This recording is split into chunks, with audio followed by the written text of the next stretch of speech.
मंगल में चर्चा भी आप लोग अन्यान वक्ताओं के माध्यम से श्रवण कर रहे थे। और जीवन का यही क्षण है जो हम सार्थकता में व्यतीत कर रहे हैं। हमारे संतों ने कहा है, अन्न का कण और संत का क्षण या जीवन का अमूल्य क्षण व्यर्थ नहीं करना चाहिए।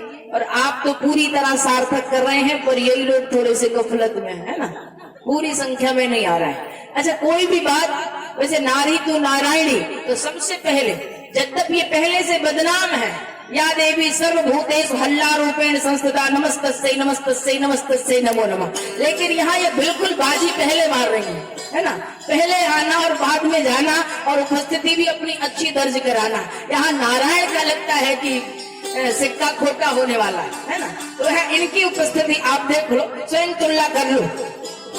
और यहाँ नारी नारायणी के रूप में विराजित और पूजित हो रही है, इनकी उपस्थिति ऐसी बता रही है। इसलिए आप भी नारायण, थोड़ा आप भी कृपा करो कि आप भी अपना कल्याण करने के लिए यहाँ उपस्थित हो। और ये जीवनदायिनी मोक्षदायिनी कथा को हम सभी लोग श्रवण करने का जो सुंदर सौभाग्य प्राप्त कर रहे हैं, ये अवसर लगता है कि बहुत सुलभ है, लेकिन ये अवसर सुलभ नहीं है। भगवान की जब तक कृपा नहीं होती तब तक ये भगवान की कथा सुनने का अवसर मिलता नहीं। मैंने कल भी कहा था, जब त्रमहि दीन दयाल राघव साधु संगत पाइए, कर दरस परस समागमादिक पाप रास नसाइए। तो अपने पाप और ताप संताप को दूर करने के लिए ये सुंदर अवसर है। तो स्वामी जी महाराज कहते हैं कि भव सागर चाह पार जो पावा, राम कथा तन का दृढ़ नावा। ये जो भगवान की कथा है, भगवान का कीर्तन है, ये दृढ़ नौका के समान है। और ये भी आपको बता दें कि हमारी महिलाएं, हमारी जो माताएं हैं, वो सरलता और त्याग की प्रतिमूर्ति होती हैं, लेकिन पुरुष कभी कभी थोड़ा सा स्वाभिमान के साथ जीता है। लेकिन ये कथा उसे तारती है जो अपने अभिमान और स्वाभिमान को दूर करके इस कथा में अवगाहन लगाता है। हम ये नहीं कहते कि आप अभिमानी हैं, लेकिन मैं प्रकृति की बात बता रही हूँ, प्रकृति की बात। तो ये कथा इसलिए हमारे यहाँ कहा कि जब हम इस कथा में आकर बैठे तो अभिमान को, अपने पद को, अपनी प्रतिष्ठा को, सबको दूर छोड़ दें और बहुत सहज सरल बनकर कथा के गोद में जाकर बैठ जाए, तो ये कथा हमें भवसागर से तार देती है, भवसागर से पार उतार दिया करती। इसलिए भवसागर चाह पार जो कावा पावा, राम कथा तिन का दृढ़ नावा। और आप सभी लोग इस नौका में बैठे हैं और ये नौका पार कर रही है लगातार। अभी कुछ दिन और है। और सबसे बड़ी जो बात है कि लोगों के मन में कभी कभी होता होगा, हम माघ स्नान करने नहीं जा पाए, हम सरयू स्नान करने नहीं जा पाए। लेकिन आपको बता दें कि ये जो राम कथा रूपी प्रयाग है ना, ये त्रिवेणी संगम है, मुद मंगल में संत समाजू, जो जग जंगम तीर्थ राजू। ये चलता फिरता तीर्थ राज प्रयाग है। वो कहा माघ का मेला वर्ष में एक बार लगता है, आपको वर्ष भर प्रतीक्षा करनी पड़ेगी। लेकिन ये जब जहां जैसे संत की कृपा हो जाती है, आप लोगों के लिए ये स्नान करने के लिए तैयार है। और दूसरी बात बता दें, आपको लगता होगा कि हम इस कथा में छूट गए तो यहाँ अपने पाप नहीं धुले तो जाकर गंगा में धुल लेंगे। लेकिन ये जो कथा रूपी गंगा है ना, ये भागीरथी गंगा से भी बड़ी है। इस गंगा से अगर चूक गए तो उस गंगा से कल्याण होने वाला नहीं है। क्यों? कहा उस भागीरथी गंगा में जाकर जो स्नान करता है, तो गंगा की एक शर्त है, वो उसे तारती है जो उसमें जाकर डुबकी लगाएगा। लेकिन हमारे यहाँ कहा गंगा पापम शशि तापम दैन्यम कल्प तरुष तथा पापम तापम तथा दैन्यम त्रयो संत समागमा। गंगा में केवल एक शक्ति है पाप को हरने की, चंद्रमा में एक शक्ति है संताप को हरने की, ताप को हरने की, और कल्प तरु में शक्ति है संताप को, दैन्यता को, दरिद्रता को हरने की। अर्थात जो इच्छा करी हो मनमाही, हरि प्रसाद कछ दुर्लभ नहीं। सब कुछ कल्प तरु दे देता है। लेकिन एक बात और आपको बता दे, कहा गंगा में पाप को हरने की शक्ति तो है, लेकिन गंगा में स्नान करने के बाद आपके पुराने पाप धुल जाएंगे, लेकिन दोबारा व्यक्ति पाप नहीं करेगा, इस बात की गारंटी गंगा नहीं लेती है। दोबारा वो व्यक्ति पाप नहीं करेगा, इस बात की गारंटी भागीरथी गंगा नहीं लेते। लेकिन हमारे संत कहते हैं जो कथा रूपी गंगा में आकर स्नान कर लेता है वो उसके पाप ताप संताप तीनों मिट जाते हैं और उसका मन निर्मल हो जाता है, दोबारा वो पाप में निर्मित नहीं होता। यद गत्वा न निवर्तन्ते तद धामम परमम।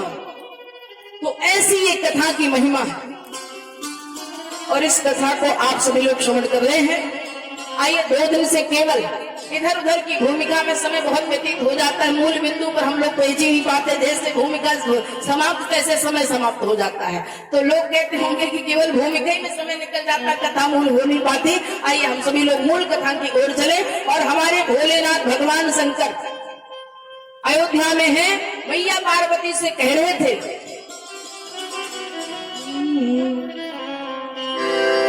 कि और एक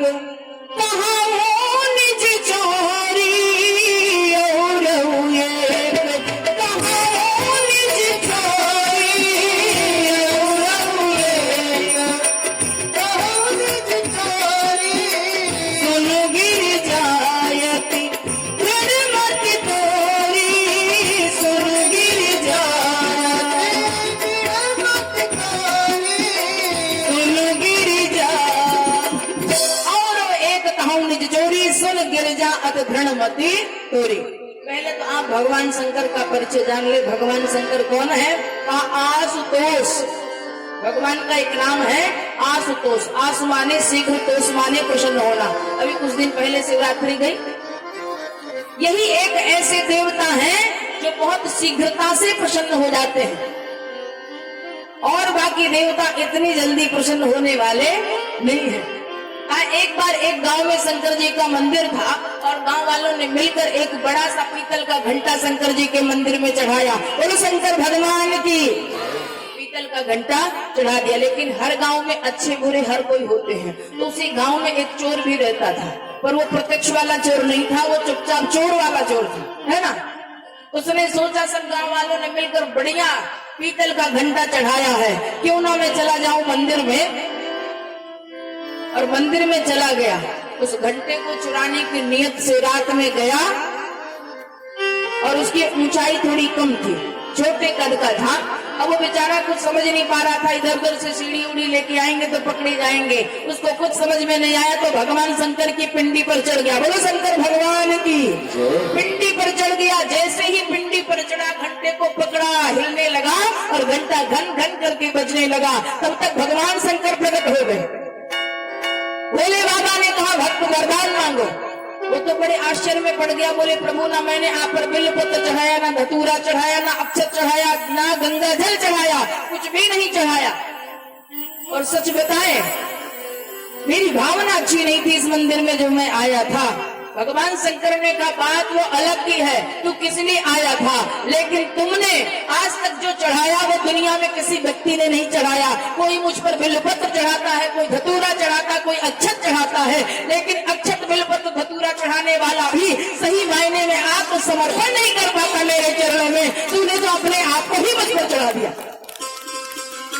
इससे बड़ा और क्या होगा कि तूने और कुछ न चढ़ाकर अपने को चढ़ा दिया। प्रभु में जैसा हो तुम्हारा हो। और यही बात भगवान को अच्छी लग जाती है। न जाने कौन से गुण पर दयानिधि रीझ जाते हैं, तो भगवान रीझ गए और कहा वरदान मांगो। तो ऐसे हमारे भोलेनाथ, और यही भोलेनाथ आज अयोध्या की गलियों में घूम रहे हैं। बोले आज अयोध्या की गलियों में घूमे जोगी मतवाला, अलग निरंजन खड़ा पुकारे देखूंगा दशरथ लाला। आज अयोध्या की गलियों में घूमे जोगी मतवाला, अलग निरंजन खड़ा पुकारे देखूंगा दशरथ लाला।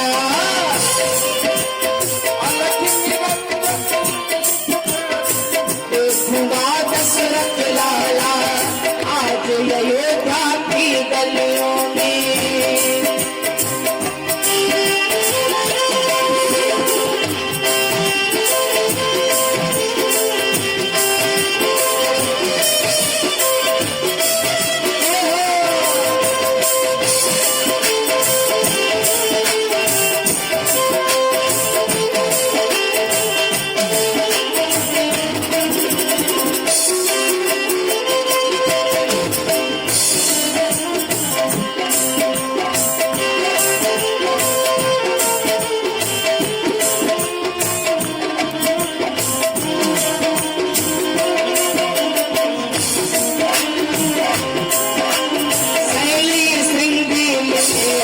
में और कर में त्रिशूल लिए, शैली श्रृंगी लिए हाथ में और कर में त्रिशूल लिए, चमक चमा चम नाचे जोगी तरस मन में लिए, चमक चमक चम नाचे जोगी तरस मन में आए, मस्तक पे है चंद्र विराजे, मस्तक पे है चंद्र विराजे, कर में जपते हैं काला, अलग निरंजन बड़ा पुकारे, देखो कागज चला, अलग निरंजन बड़ा पुकारे, देखो कागज लाला, आज अयोध्या की गलियों में घूम जोगी मतवाला, अलग निरंजन बड़ा पुकारे, देखो कागज लाला, बड़ा पुकारे,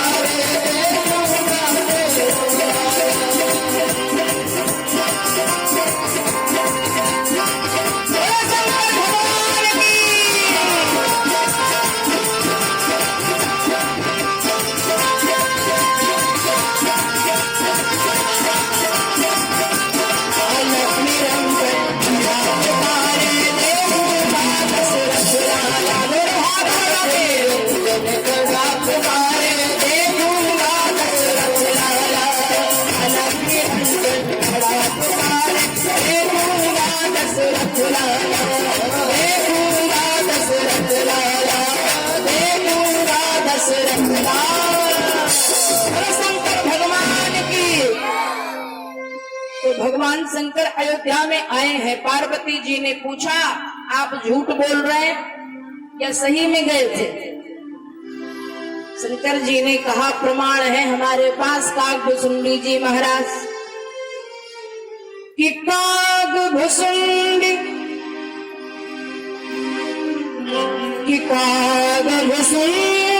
संग हम दो मनुज रूप जाने ही नहीं कोई नहीं जानता, मनुज रूप जाने नहीं कोई। हम थे और कागभुसुंडी जी महाराज थे। बोले महाराज एक बात बताओ, ये सांप और बिच्छू लपेटे हुए आप अयोध्या में चले गए, कोई आपको पहचान तक नहीं पाए, राज रह गया, ये बहुत बड़ा राज है ना? आपको कोई पहचान नहीं पाया और आप अभी तक कह रहे हैं कि चोरी है। मैं छिप कर गया था कि और ये